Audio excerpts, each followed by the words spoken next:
When suffering has a soundtrack and prayer becomes a cry for help, what happens next? Worship artist Katy Weirich joins me to share the journey behind I Can't Do This Without You, and trust me, this conversation will hit home. Stay tuned because Kingdom Builder starts right now. Hi guys, my name is John Allen. Hey, what's up guys? This is Bodie. Hey y'all, my name is Justin Gambino. Hey everyone, I'm Phil Stacy. Hey guys, it's Hope Harding, and you're tuned in to Kingdom Builder.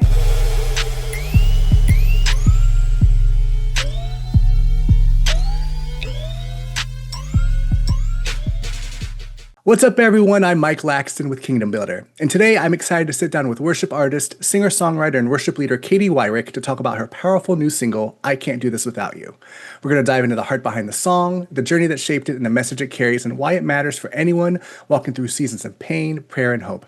Katy, thank you so much for joining us today. You're so welcome. I'm so glad to be here. So, just with a lot of our conversations, let's start from the beginning. For those meeting you for the first time, who is Katy Weirich? Well, I would say Katy Weirich is, well, firstly, I'm a wife and mom. I have 3 daughters, and I actually am from Southwest Florida, and I have been doing music since I was a little girl, singing since before, honestly, I can remember. Learned the keys around 12 and just started to write in my teens.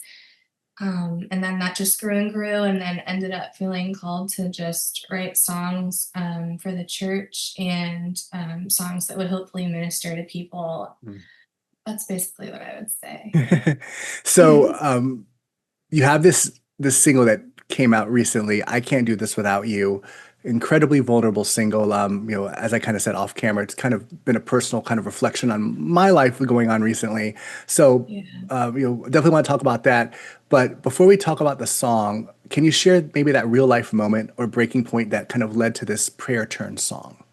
Yeah, so it actually wasn't just one moment. It was literally a year. Mm. This song was, it's funny for me to even say that I wrote this song because it quite literally felt like this song wrote me, in the fact that it was back to back traumatic things for literally a year, and I found myself just saying underneath my breath, Jesus, I need you. Mm. Please help me. I can't do this without you. This is too heavy. This is too painful.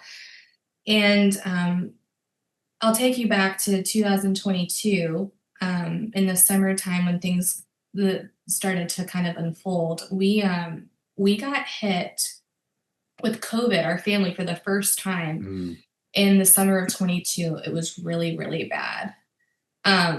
We were all okay, but it was really, really bad. And it was scary. And, not only 2 months later, which it takes a while to kind of recover from that. Um, as I mentioned, we live in Southwest Florida, Fort Myers to be specific. And for anyone who's paid any attention to hurricanes, Fort Myers got a direct hit by Hurricane Ian in 2022. And we were here for it. We didn't leave. We were in the eye wall for like 8 hours straight. It was so scary. And thankfully, we were okay. We didn't have any flooding. We had a lot of damage, but we didn't have anything like catastrophic. But we knew so many people that literally lost everything. And the Sanibel Causeway, which is kind of, popular for this area. There's a bunch of islands, Sanibel Island, Captiva Island. I just remember seeing shots of like that causeway. It literally was like in half. The causeway was in half. Fort Myers Beach looked like an atomic bomb had gone off. And just seeing boats just literally just washed up and piled up in downtown Fort Myers. Like you don't think about these things like, this is your home. And sure, I've been here since 2004. I've been through a lot of hurricanes, but I've never been through a Cat 5 that's like a direct hit. So that happened. That was really traumatic. And then not even 2 weeks after that, okay, we're trying, we just got power back, we were on boil water notice, just all the things with, hurricanes and post-hurricane life. I happened to be driving in my husband's truck, and he was driving my kids in my car, and I witnessed them get broadside in an auto accident, Mm. which was very, very traumatic. And they were okay, but there was a lot of PTSD that I dealt with and my kids dealt with. Mhm. Like they'd be sitting in class and they would smell like smoke because like when the car just things like that. And my youngest was still like really, really young, 2 years old actually. And she'd be talking about like the balloon popping because I think she saw the airbag. So Mhm. we're going through that. Get to December, and my husband has to go to the hospital with heart complications. Um, and that was really scary.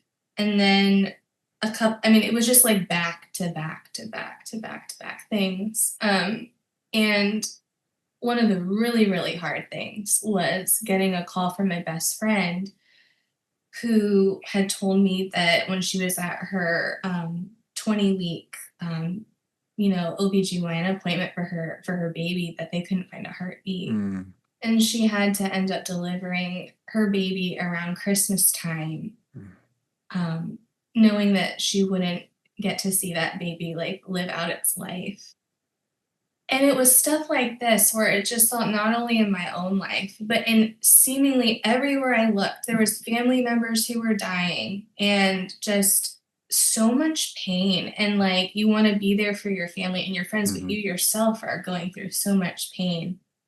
And so I was um I was in just a very desperate place and just a very raw place. And God can handle our questions, and he can handle our doubts, and he can handle our whys, and he can handle the pain that we feel. And so this song was really just born out of that. I ended up like I said, the chorus came from a prayer that eventually found melody to Mhm. go with it. And then the verses actually came when I was driving to my grandmother's funeral, who Mm. she had actually suddenly died of cancer. And so that was like July to July. That was my year. Mm. And that's where that song came from. And so I brought it to my producer and who's the co-writer on this song. And that became I Can't Do This Without You. And we didn't even add a bridge to it. Like that came up in the conversation because sometimes sometimes you just gotta sit with your pain. Mm. Like people don't want to sit with it, but we need to, and it's okay. Like you see lament all throughout Psalms, and it's okay. And I really felt like I wanted to just have a song that gave language to like really, really hard things Mm. because we need it. I Mm. think we need it. I know I needed it. And so, um, yeah, that was kind of the long roundabout way of, but it's kind of a long story of how this Yeah. song has come to be. Well, that's one thing that, I really like about what we do here on Kingdom Builders. Just we want to hear the story, just because, a lot of times when you're performing, you only get to have a few minutes to talk about the song. So, Yeah. we want to take that time to hear the story. And I actually am from Florida myself. I actually live in Tampa, so I'm not too far from you. Oh yeah. So I understand hurricanes very well. And I Me too. remember that year of Ian very well. Like you mentioned the Sanibel Yeah. Islands, I remember them being underwater, and just to kind of hear your story, and you talk about the lament and the song itself. And as I shared again, prior to the interview with you, is that I've been going through a lot of rough stuff with my family, and just your song it's in my Spotify rotation. It comes on occasionally. And it's like I just sit with that song. It's like, this is we can't do with anything without him, and it's only through him that we can get through. And so, number one, just want to thank you for writing such a song, because I know it's touched other lives, but definitely has impacted mine. And I've always been, you mentioned, I've had lots of tragedies myself in the last year and a half, 2 years, and just music has always been a way to really just cope with a lot of that. And Yeah. songs like yours just really just to help us push through and realize that, there's hope in Jesus, that we can, Mhm. we do that. So, moving moving forward with the song, again, very worshipful in style, and just, just reflective. And but for listeners who maybe have not heard that song yet, how would you describe it, the song and the experience that you would want them to feel when they press play? I think when they press play, I think the first line, thought I knew the way my life would go. I feel like almost every person can relate to that. Something goes awry in your life, and suddenly you're taking this detour that you never would have chosen, which is the second line. Detours, I would never choose myself. Those detours, though, they lead us back to Christ. Mm-hmm. And He is our help, and He's ready to hold us and help us. And so I think, to answer your question, I think it's just, honestly, it's just a prayer set to music. And it's just a space where, if you are going through something hard, that you can feel safe and you can just feel hopefully comforted, and that you're not alone, that there's a lot of other people that are going through hard things. And that, thankfully, we don't have to go through it alone, because we Mm-hmm. know, for those of us that know the Lord, like, what a comfort that is. And Mm-hmm. just to kind of have that juxtaposition of, yes, this is Mm-hmm. so heavy, this hurts so bad, and yet He is near to the brokenhearted, and He saves those crushed in spirit, as it says in Psalm 34, Mm-hmm. 34:18. And so I think that sometimes it takes those really dark places where we really get to, like, see that contrast of His light and His presence, because we need it so bad and things do get so dark. And so I think, this song is that's what I would say. Yeah. A safe place to just sit with your pain and bring your grief to the Lord, Mm-hmm. and allow Him to minister to you in that moment. And I could definitely see that. Like I said, it's had that impact on myself as well. And you mentioned your producer earlier, who, Ted T, the producer Yeah. on this track, worked on some amazing, massive, faith-based projects. So I know you worked with him. He kind of co-wrote the song with you. What else did he kind of pull out of you musically, or vocally, that kind of elevated the song? Um, well, I would say he really he's great about nuances. Mm-hmm. He I know at the very, very end, he was really going for just a very raw interpretation. And I think you can hear that at the end of the track. Everything gets real stripped back. Mm-hmm. And I think he captured a very, probably the most raw, and what I can sense is the most emotionally fueled vocal of the track. And he just has really good instincts about that. And so what I love about what he did with this is that you get the climax of that pain, that climax of pain. You can hear it in the production. But then he also can just strip things way back, and you just feel that, like, you could hear a pin drop. It's just Mm-hmm. so intimate, and just kind of in your face, but in a quiet way. It just captures your attention. So I think he did a great job. Yeah, and Yeah. I would agree. Definitely had his hand there for sure. And Yeah. what's also great about this song is that you also released a lyric video with it, so it adds that Mhm. visual layer to the story. Were there any particular emotions or imagery that, you wanted viewers to feel as they watched it, and kind of why release both of those together? Yeah. So it's actually very, very simple, the lyric video. It's one basic, image that you're seeing with a flickering candle, but it's purposely set in kind of a situation that I think, once again, that a lot of people might relate to. It's kind of just a dim and kind of somber looking kitchen with just a candle sitting on, the kitchen counter near the sink, and the lights are all off. It feels dark, but then yet you see that flickering Mm-hmm. candle. So I just think that pairing of, like, the dark and the light, like what I just said, and just the lyrics. I Mhm. think that's all that was needed, and so that's what we went for. And sometimes simpler is better, especially in such a Yeah, sometimes reflective. less is more. Yep, Yeah. exactly. So especially, and again, such a reflective track that it is. Right. So let's look at Katy Weirich as a whole. Which artist would you say your music sits beside? Who's kind of shaped your creative DNA? If we were to place you at a table with other artists that are reflective of who shaped your sound, who would you compare yourself to? I don't know. I know people that I'm drawn to, but I wouldn't Okay. dare say I sound like them or I Meredith Andrews has been a Hmm. huge, huge inspiration to me. I love I love her heart and how I mean, I don't know her personally, but she seems just to be so transparent, and what you Hmm. see on the platform really does carry over off the platform, and that authenticity is something that I really want to make sure that I model as well. I also love Stephanie Gretzinger. Hmm. Um, I just love the emotion and just the purity of heart really does come through in her vocals. And so those are probably two of my biggest influences. I don't know if I would say that I, sound like that or whatnot, but yeah, those are the first two that come to mind. All right. I Yeah. can I can kind of see that. You might have a better, I feel like a person from the outside might have more of a well-rounded comment Yeah. about No. that. But Well, yeah.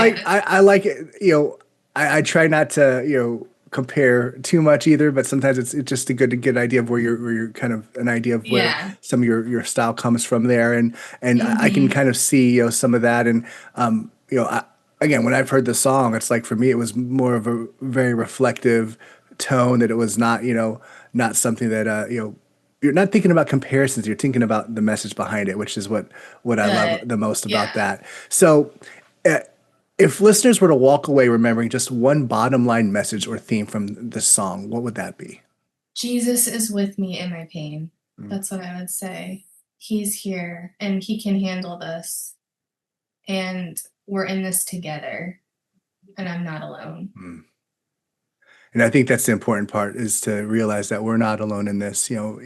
Even when he may seem the furthest away, he is right beside us every Yeah. step of the way. And Every step um, of the way. I think that's just what makes this song so powerful in that sense. But get a little have a little bit lighten the mood a little bit. I guess, I Okay, guess if you sure. want. Sounds So good. when you're not writing soul Yeah. deep worship songs, what's something fun, quirky, or unexpected that you enjoy that your fans probably wouldn't know about? Okay, well, I kind of just did something literally like a half hour ago. My kids wanted breakfast for dinner, Okay. and so they love it when I make waffles, like with the Mm, waffle mhm. machine. It's just so satisfying. Well, let me tell you this. I accidentally used peppermint extract instead of vanilla extract. And my middle daughter like saw me do it, and like we had this moment, and like I was like, okay, well, you know what? Bob Ross, like he always says, it's not a mistake, it's a happy accident. So I was like, you know what? I have chocolate chips. We're gonna put chocolate chips in here, and these are gonna be mint chocolate chip Mm. waffles. And I was like, and then I was trying to sell it to my kids, and they're like, "Oh, I don't know, mom." I was like, "What if we?" I was like, "Do you want me to put green, like green food coloring in, so like it will match?" No, no, no, no, no. Well, they actually turned it out okay. And the funny thing is, I was asking Alexa, give me a recipe for mint chocolate chip waffles, just to like see if there was. I need to kind of tell the kids like, see. She's like, there. I can't seem to find anything. I was like Googling and I couldn't find anything either. I was like, wow, we may have just like struck gold with this like new recipe idea. So to answer your question, I love being a mom to my kids, and Mm. I love the quirky like things that happen in mom life, Yeah. like just the unexpected stuff, fly by the seat of your pants, just kind of like wing it, or these like pivots that end up creating really sweet memories. Like I Mm. hope that they'll remember the time that mom accidentally made the chocolate chip waffles. So yeah. And they were actually pretty good too. They maybe They not too actually bad. Yeah. were. Like Yep. I might like keep that in my, repertoire. There you go. Like cooking repertoire. Yeah. So If you could sit down and write a song with any artist, past or present, who are you choosing and why? Oh my goodness gracious. This usually gets most people. Wow. Because you just feel like the vault has been given to you and like you just get to like pick. It's crazy because like this changes like month to month. Um I really want to write with Tony Wood. Mm. I don't know if you're familiar with Tony Wood, but I know the name. he's kind of renowned in the Christian songwriting world. And you might say, oh, you said why? Why is that? Mm-hmm. It's because from what how I've heard him talk about songwriting and his process and just hearing like the heart behind what he does, Mm-hmm. I just really love his authenticity, and he just seems to be very authentic, and just the way that he thinks about things. I was just like, wow, I would. Oh, and he's really lyrically driven. Mm-hmm. I'm really melodically driven. Like I would say I'm primarily like a melody writer. And so I just thought, wow, like, I just think that would be so cool to get to be in a room with him and have that expertise in lyrics.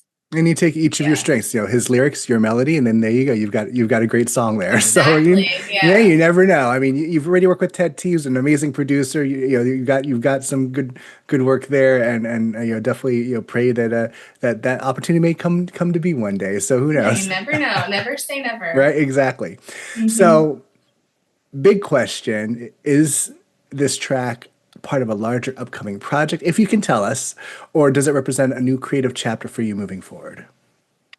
So it is a standalone single, but there is another standalone single coming in the new year, in 2026, in the beginning half of 2026. So we have to sit and wait. It is kind of, I'm sorry? So we have to sit and wait. You have to sit and wait, but I will say that it is kind of the lighter kind of we have somber and stillness and reflection. The other one is more anthemic and uplifting. Not that this one isn't, but if you can kind of, No, yeah, of course. You get a nice balance there, because you want to lift people up, and who knows what will happen from there. Yeah. So where can people follow your journey, kind of connect with you, and experience more of your music and ministry, like your socials and stuff? Where can they find you? Yeah, so I'm mostly active on Instagram. I'm also on Facebook and YouTube, and of course Spotify, all the other DSPs, Apple Music, Amazon Music, all those. I also have an email newsletter, which I really always encourage people to go to my website and subscribe to that newsletter. It's just in the footer of my website. And that's been a great way of just connecting with people. That way you don't have to worry about algorithms not, seeing stuff that I'm posting and whatnot. So I would say any of those are great. And I think the email is I think that's awesome that you're still doing email lists, because I know that, in the decades I've worked in the industry, that's always been a way to really connect with your fans, because it feels very personal. And so I'm glad that you're still doing that, because then you can, they can be the first to know if they want to see what's going on. They are the first. They're always the first to know. They're like the inside. They're on the inside, Yeah, exactly. You're the Katy Weirich insiders. There you go. Yes. Well, Katy, thank you so much for sharing your story with us, your honesty, and just your heart for for your song, and for everyone watching and listening. Make sure you stream "I Can't Do This Without You." Watch that lyric video. Support Katy as she continues to point people to Jesus through powerful, authentic worship. And of course, all those links will be in the description for you as well. But again, Katy, thank you so much for taking the time with us here today on Kingdom Builder. Awesome. Thank you so much. If this interview encouraged you, be sure to like, share, and comment below. Your engagement helps us reach more people. And don't forget to check out the links in the description to connect with Katy and listen to her latest music. And until next time, this is Mike Laxton reminding you to keep Christ first in your lives, and everything else will fall into place.